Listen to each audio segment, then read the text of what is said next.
Hi, my name is Richard Gebhardt. I've lived with Alzheimer's in my life twice. My grandmother and aunt both had it, and I'm around that age now and was frankly worried about where are the keys, where's the car, and who stole my truck in the parking lot. It was embarrassing to me, but it caught my attention and changed the course of my life. Now, if we look at memory versus time, everybody tends to get worse. And what our goal in our studies is to try to identify problems early and protect a healthy brain rather than try to repair damage once it gets extensive. What an amazing time to be an older person. We are living longer and are more active and engaged in work and play way longer than before. I'm starting a business at 75.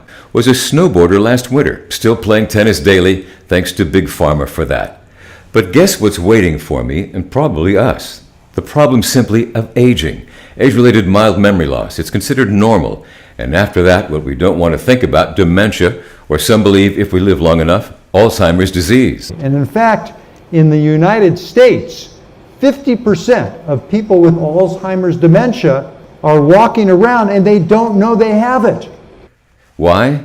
Because there's nothing really different these days from what it was like some 55 years ago when Alzheimer's struck my family.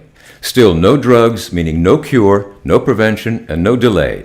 And Big Pharma, who helped me reach my age now, hasn't helped. 400 of their drugs for dementia have failed, and some of the bigger companies have bailed, deciding it was too difficult and expensive to try and find a cure. And I don't know about you, but I'm enjoying these years of being active and engaged. And I don't want to give it up. I've gotten used to it. It's still fun falling down in the snow and chasing a yellow fuzzy ball around the tennis courts, beating up on people half my age. So, what to do? In general, we don't do that. People don't do that. They wait too long. Families and patients are afraid about their memory symptoms. They don't come to the doctor. Many health systems are not set up to deal with dementia, and so we don't treat people properly. And what does that mean? More crossword puzzles, learn a new language, brain teasers. No thanks. I'm an ex-reporter, so I jumped on the story notion. I asked myself, what about the other usual suspects? Eat right, sleep, and exercise. So what could I eat that would make a difference? In some way, deal with my age-related mild memory issues now, and what's going to happen to me in the years ahead. The studies show us that the earlier we can find the problem and treat it, the better patients do over time. It had to be something that was safe, been around for a long time, like about 5,000 years. And there would have to be some trusted proof, some double-blind placebo-controlled study over time that offered me more than hope or even anecdotal evidence. What was that going to be? I found it in about 10 minutes. Thanks, Google. You can search too and see what comes up. So what is this one thing that could make a big difference? It's hiding in plain sight in your kitchen, probably, as it was in mine. Curry powder. Inside the powder is turmeric. Amazing history. Look it up in the National Institute of Health. Over 15,000 references. It's supposed to cure just about everything. And historically in India, the old folks over there have less dementia or Alzheimer's. People who consume curry more often perform better on memory tests. And even more compelling, in the laboratory, curcumin has this anti-inflammatory effect I've been talking about. It also has an antioxidant effect, which is important because as the brain ages, it undergoes oxidative stress, which causes wear and tear on our neurons. And it has an anti-amyloid and possibly an anti-tau effect. But there was no proof until early 2018. A UCLA study, double-blind, placebo-controlled over 18 months, the first long-term study. The results? The 40 folks who stuck with it for the full term of the study had 28% better memory and also demonstrated improved attention and even were in a better mood. With one of the verbal memory tests, the Buschke selective reminding test, you can see that here is the therakermin group versus the placebo group. And after 6 months, the groups separate, continue to separate, and that continues to improve over the 18-month period. Okay, then, I had found the one thing, turmeric, and it passed the tests. History and science were there. Now I needed just one more big thing. The last step then was, how were we going to do it? But because I wasn't going to eat curry twice a day or even carry capsules around with me, and because turmeric is a spice, what interested me was how to make turmeric tasty enough in a lot of different ways to make it a part of my daily life, to get better memory, mood, and focus like the folks in the UCLA study. And for our part, it had to taste good enough so that you'll want to drink or sprinkle our super spice blends on soups or salads or whatever you're eating or drinking. And of course, when you come up with your suggestions, they will be categorized and included as well.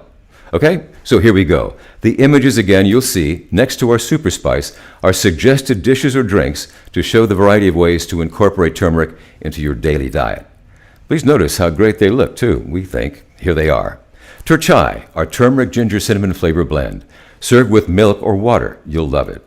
Turmatcha is turmeric blended with a high grade of organic matcha tea, grassy and present. Green tea is turmeric with organic green tea, a lighter tea than our matcha, smooth and tasty.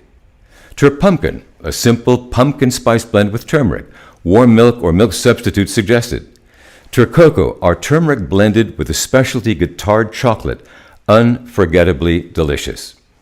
Mocha, coffee with caffeine and chocolate with our turmeric. Use water or milk, it's a staple. Coconut and orange, simply turmeric with orange and coconut, just add water, smooth and citrusy. Matcha lemonade, lemon and turmeric with organic matcha tea, wonderful summer beverage. Green tea lemonade, lemon and turmeric with organic green tea, lighter than our matcha.